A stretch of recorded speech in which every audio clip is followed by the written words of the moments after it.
বৌমা, বৌমা কি করতেছো?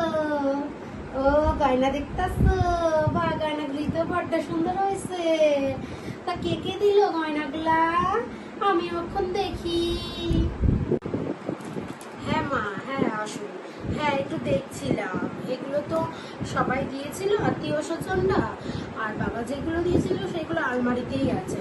হ্যাঁ এটা ওই পাশের বাড়ির এক কাকিমা দিয়েছে, আর এটা মেজো পিসি, এটা বড় পিসি, এটা ছোট পিসি, এটা মামা বাড়ির থেকে।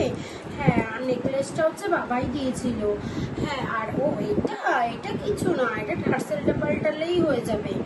না এটা সোনার গয়না। হ্যাঁ হ্যাঁ এরকম দিয়েছিল। হ্যাঁ ও মা, এই মালাটা দেখি। হ্যাঁ টার্সেলটা তো সোনার দিতে পারতো, বলো। পুরোটাই সোনার দিলে দেখতে আরো ভালো লাগতো না? ভালো লাগতো তো বেশি। এত যত্নেও রাখতে পারো না একটু? দাও, আমারে দাও। আমার কাছে সব জিনিসগুলো যত্ন করে রেখে দিই, যত্ন করে রেখে দিই। উমা, আপনাকে কেন দিতে যাবো? এ কি কথাবার্তা?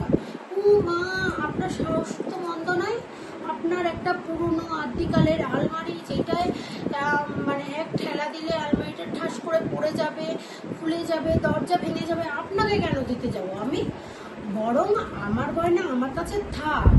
আপনার গয়নাগুলো সেফটি রাখার জন্য আমার কাছে দিয়ে রাখুন। আমারটাও ভালো থাকবে, আপনারটাও ভালো থাকবে। আপনি খবরদার এই কথা আর ভুলেও মুখে আনবেন না। হুম, এত বড় রানিং কথা। নাও নাও নাও, তোমার জিনিস নাও। আমার মুখে মুখে কথা। হুম, এর ব্যবস্থা আমি করবই, দেখে নেবো তোমাকে। হুম।